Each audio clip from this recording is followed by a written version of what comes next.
All right, y'all. I am Mary Albright, originally from Chicago, Illinois, but joining you from Charleston, South Carolina, because I am broken right now. Very sad I couldn't be at State of Search 2022, but happy to be joining you virtually. So today we are going to talk about total addressable market, TAM. I am currently the lead SEO at Goat Group, which is a sneaker and apparel and accessory marketplace. Before that, I worked at W Promote, which is a digital agency based in LA. And before that, I was a brand strategist. So kind of had an interesting weave into SEO. My primary focuses are really around process and data automation. I really love automating the mundane, don't like to do really repetitive tasks. And today we're going to be talking specifically about go-to-market strategies, expansion strategies, and how we can use SEO tactics and SEO analyses as a part of those. So we're going to start with what is TAM? According to Wikipedia, TAM stands for the total addressable market, also called the total available market. It is a term that is typically used to reference the revenue opportunity available for a product or a service.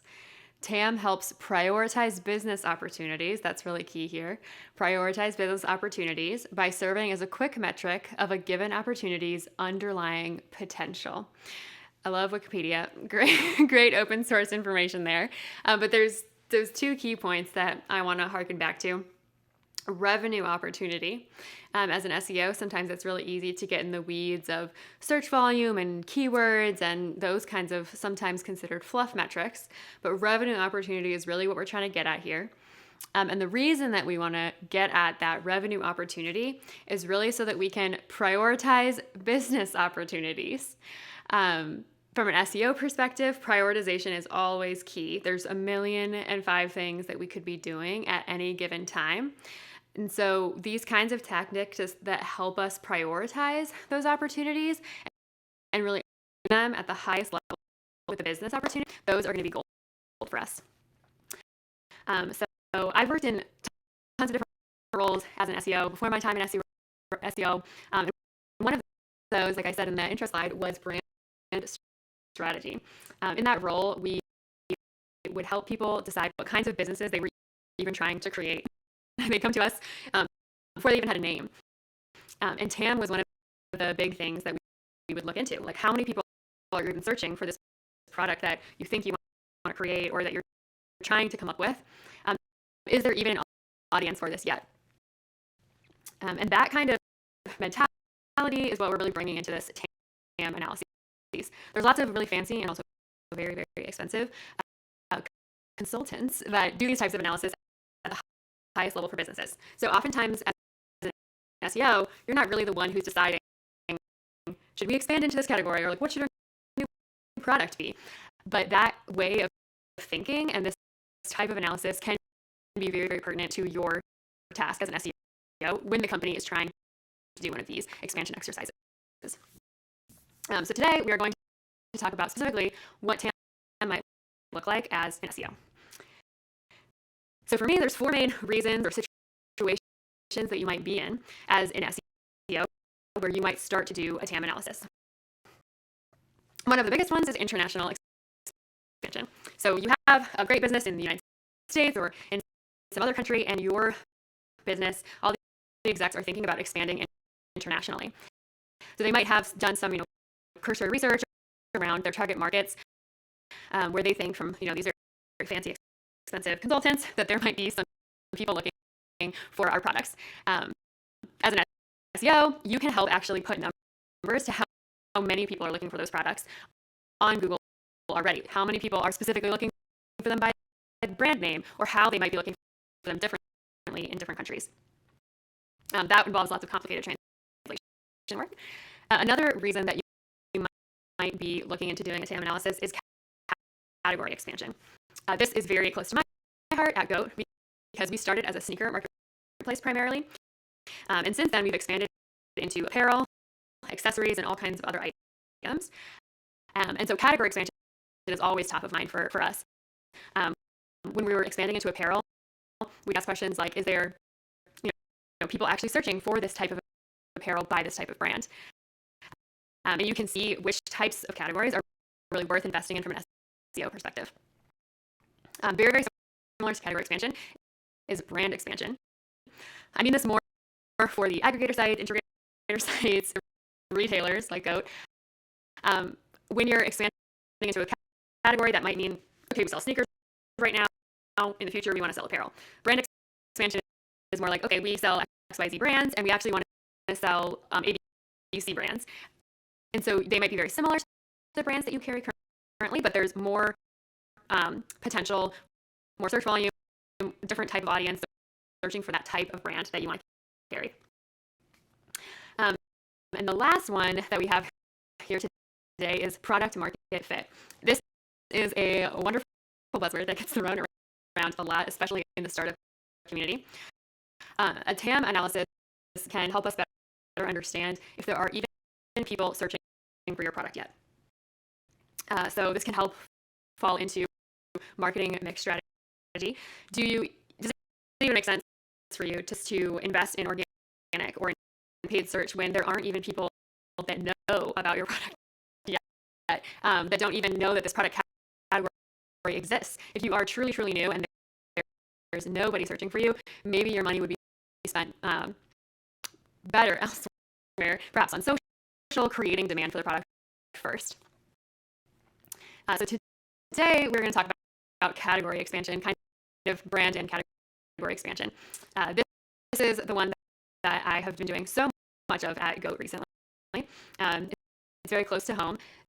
As I was saying earlier, we started as a sneaker marketplace. I only joined us about a year ago when we were already in the throes of expanding into apparel and accessories.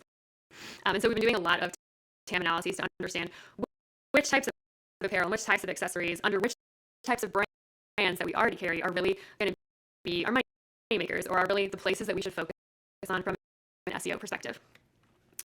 So as an SEO, I often get this directive after we've already expanded into apparel, or we've already made the business decision to expand.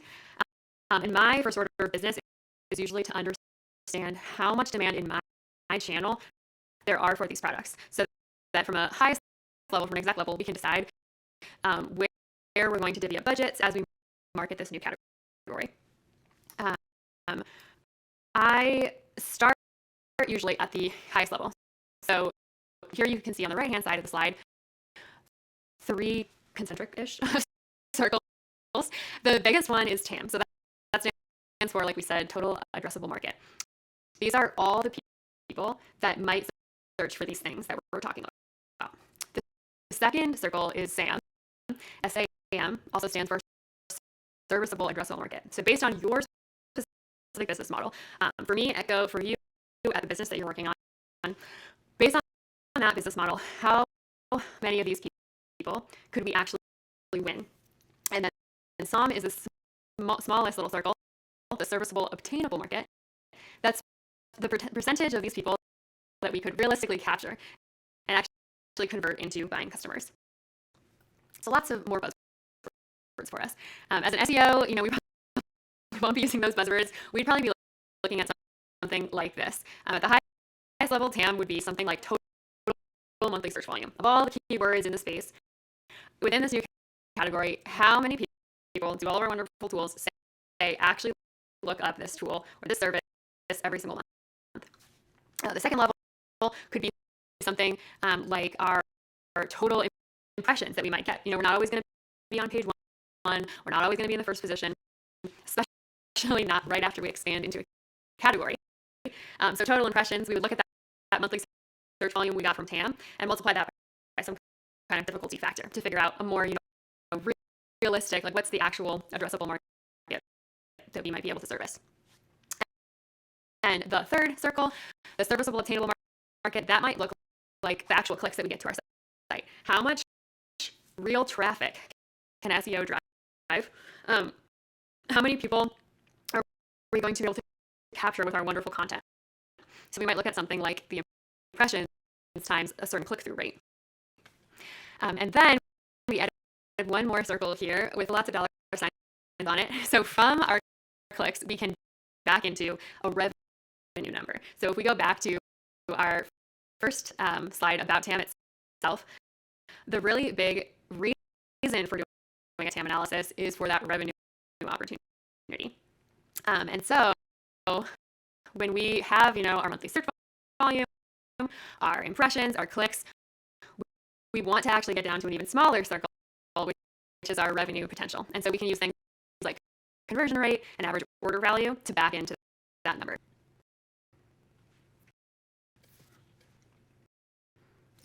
Okay, so as an SEO, how does this actually work in real life?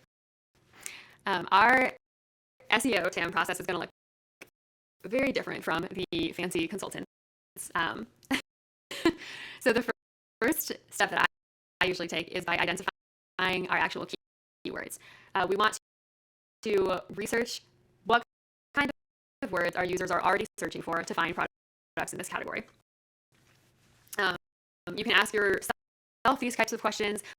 You can use your own first-party internal search, maybe that's why you're expanding into this category to begin with. People are already looking for it on your site.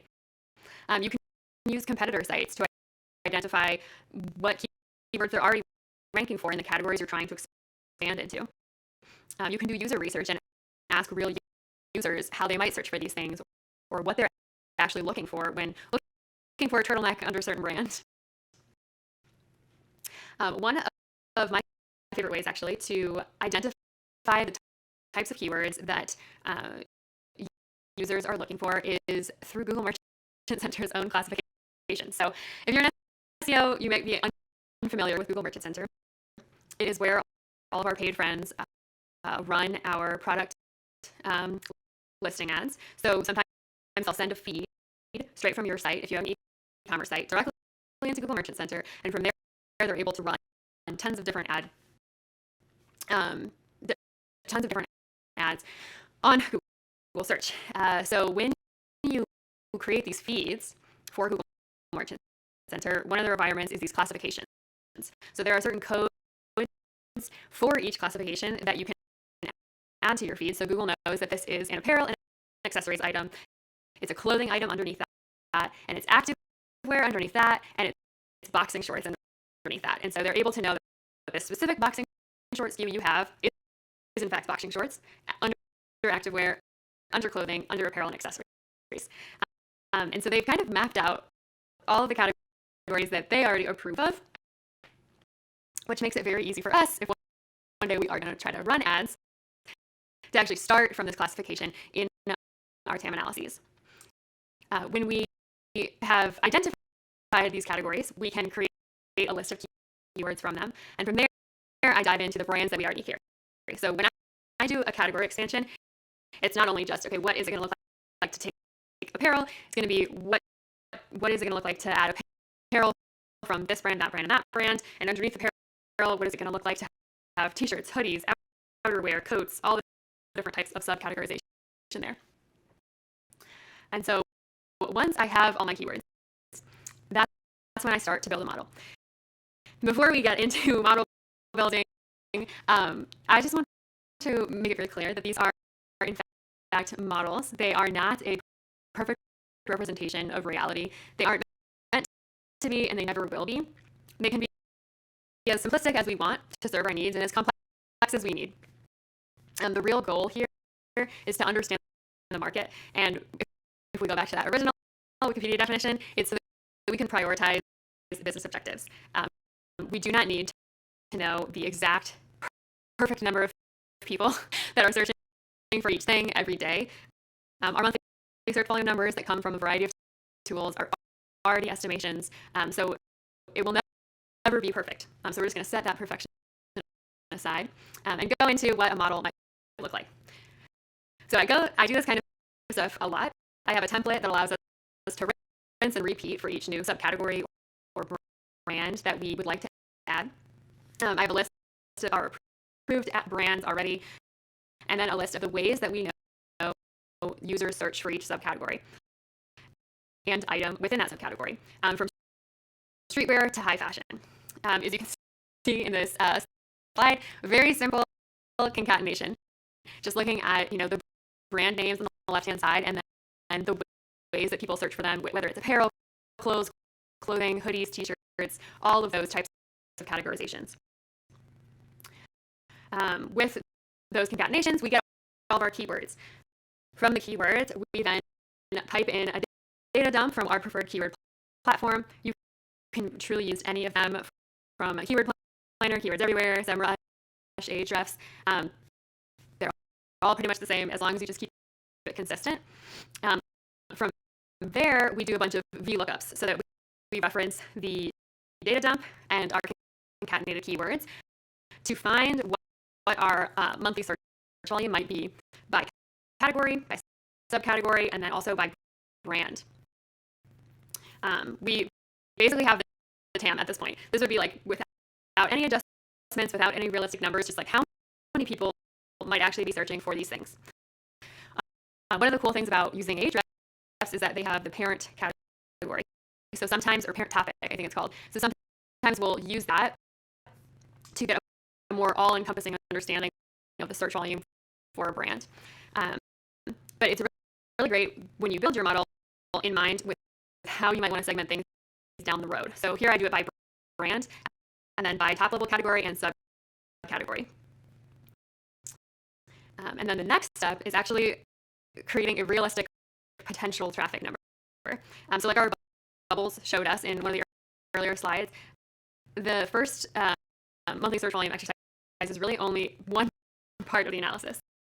It would be very unrealistic to share this crazy large number with executives, not only because they wouldn't believe it, but also because I would be backing myself into a very unrealistic number for traffic in year one. So to get a little bit closer to a realistic traffic number, we use difficulty scores. And that can mean a lot of different things. So here's a screenshot from SEMrush's platform about how they calculate their difficulty scores and what each level of them really means, from very easy to very, very hard. These are also not perfect metrics. They are all made up, and they're very, very different by platform. I would never use these as a source of truth, but in our TAM analyses, they are very useful. That is because monthly search volume can be very deceiving. You won't be able to rank on page 1 in position 1 right when you add these products to your category. It's going to take a long time for them to be discovered and you to build full authority to be able to compete at that level. So first, I'll look at my own site and see how category level and product brand keywords currently rank and what their difficulty scores are. From there, I can see what our average difficulty score really is for page 1 rankings. I'll use that to create an adjustment factor for my total monthly search volume calculation. And that way I can come to a little bit more reasonable number for the total monthly search volume. And from there, right now I'm only talking about impressions, like how many eyeballs I might be able to get onto our listings on Google. From there, I actually want to use click-through rate to see how many people I can actually get to my site itself. And so one of the things we use for that is called the click-through rate curve. If you have, a long-standing website, you're going to probably have access to Google Search Console, and you can create your own cool click-through rate curve from that data to understand for this type of page, I normally rank in XYZ position, and for this type of content, users often click through at XYZ rate based on our position. We can from there get an average click-through rate number that we'll use to multiply against that realistic traffic number. If you are starting from zero and you're a brand new startup or you're trying to break into the space totally, you have no idea where to start. There are some really awesome folks at Advanced Web Ranking that have done some really awesome work around click-through rate studies. On the left, you can see a screenshot from one of their studies right now, where you can filter down by what the SERP looks like. If it has tons of local pack, or people also ask what a click-through rate curve might look like for that type of SERP. And so you can use those numbers for your industry to try to back into a number that way. But we're still not there yet.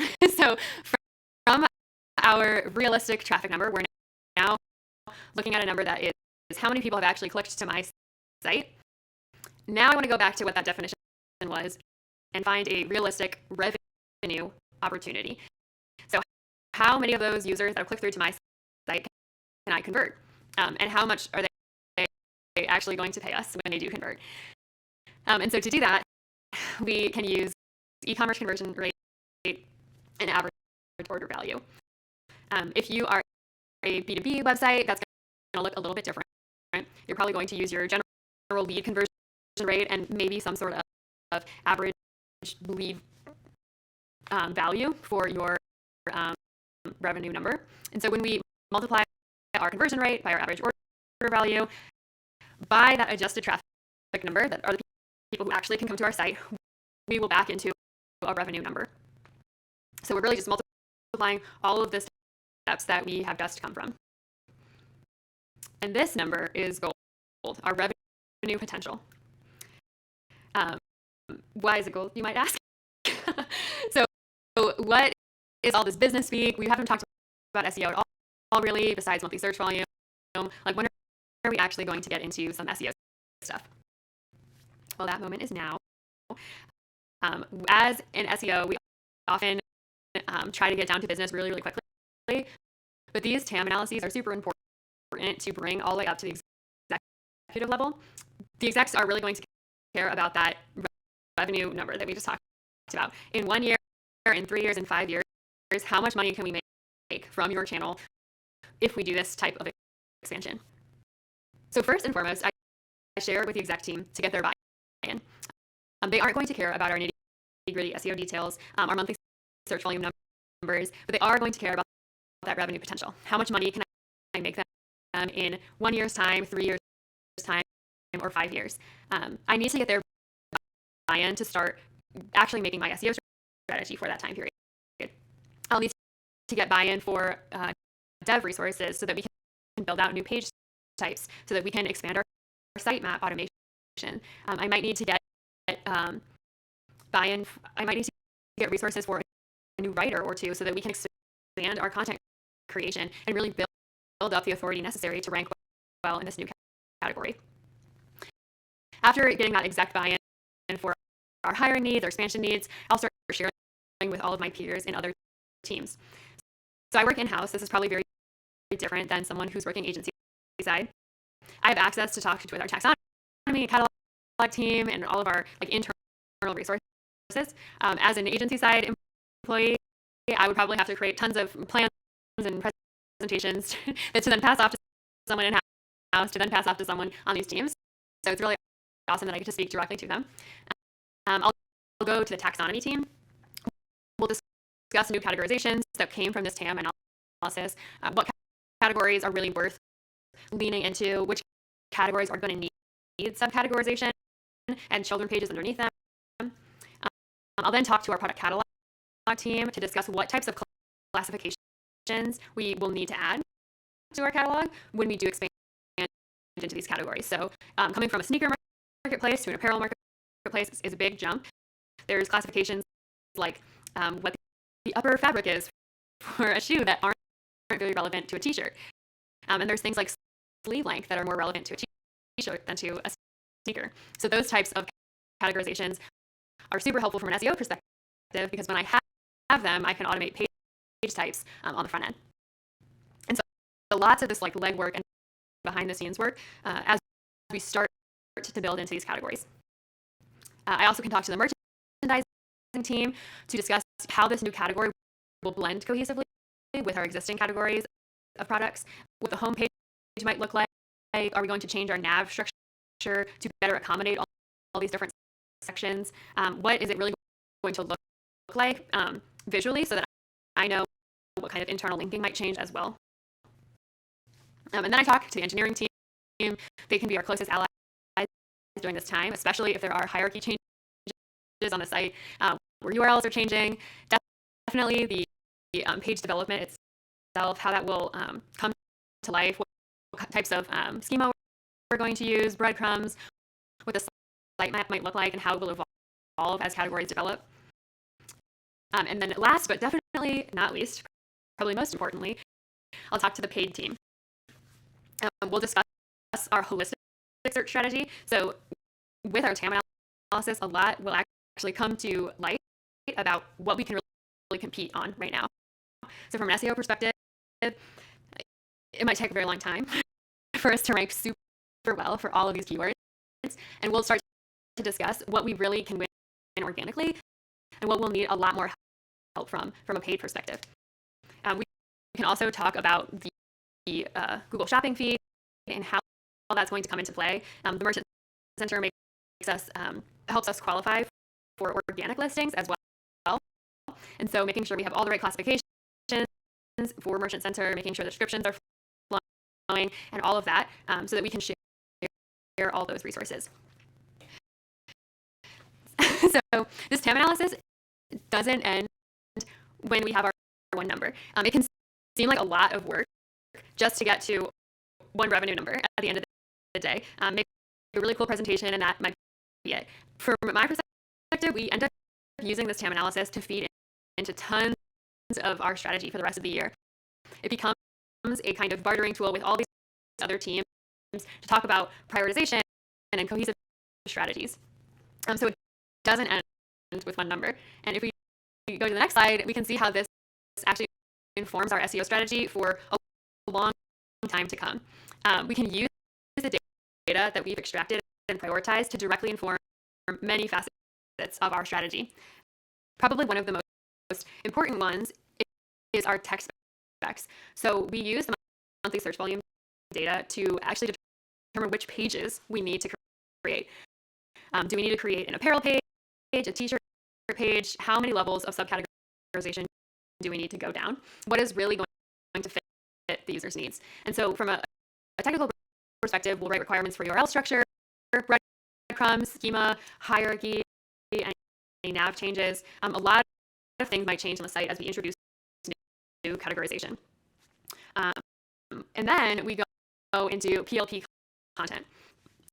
So there are going to be some brands or some categories that really need substantial content on their pages to help users understand what they're about, help search engines understand what they're about, and really present our brand authority around them as well. So we're a small team, and sometimes resources are limited. I wouldn't be able to pump out copy for every single brand or every single category that we expand into at one time. So I use that TAM analysis, all of those numbers, to prioritize exactly which brands and which categories I need to create content around first. That might be the ones with the most potential. It might be the ones with the lowest difficulty. It might be the ones that have a mixture of those that actually then align with our brand opportunity as well. It might be the ones that we have the most inventory for. And so I can kind of blend that TAM analysis data with other data points that become available to create a prioritization score there. I also use this data for internal linking. So we spoke about hierarchy. As categories evolve, the hierarchy of the site might change as well. I mentioned breadcrumbs before too. But more than that, programmatic solution, what pages and which brands and which categories are actually going to need the most love, the most internal contextual links from content that already exists or content that we will add. We can use the competition and the difficulty scores from the TAM analysis to back into those kinds of priority numbers. Each brand is going to be very different, each category as well. And we can use those numbers in kind of a different way to analyze those priorities. I also use this data from an editorial perspective to decide which categories or brands that we carry are going to require long-form content to solidify our authority. Some brands that we carry are kind of under the radar, so just having a PLP about that brand, having all of their products in order might be enough for us to rank in the first position. We might not need to put tons of content out about them. Other brands are really, really difficult to rank for. Everyone is competing for them, and as a retailer or as a marketplace, we have a little bit more difficulty ranking. And we'll use those kinds of metrics to determine how much love and how many resources we need to invest into for this long-form content initiative. And then finally, backlinks.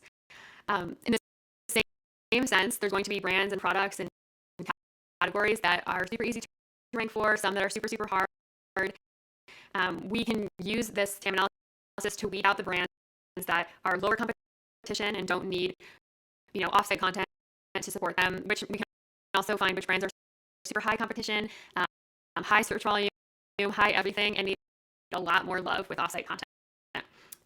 And so each of these 5 strategies will look back to the TAM analysis, and we're going to use different facets of it. We're not always going to use the same priority score for every tactic.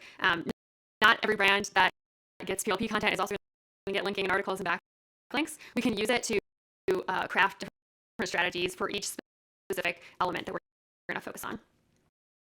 We kind of reimagine the data in more niche and specific ways, but it continues its life throughout the year as we dive into and commit to this new strategy. The TAM analysis is really all encompassing. So we started one about this time last year that even now I'm going back to reprioritize new PLP content or new internal linking strategies. And it kind of just evolves with us throughout the year. So I wish you all the best of luck on your TAM analyses. I hope this was helpful in kind of understanding the broader strategy and how to take your SEO speak into the higher business level, so that you can get buy-in for all of your strategies in 2023. If you do want to, follow this methodology in your 2023 planning or do a TAM analysis sometime soon, hit me up on Twitter at the Mary Mary or on LinkedIn. I'd love to know how you're using TAM to service your SEO needs.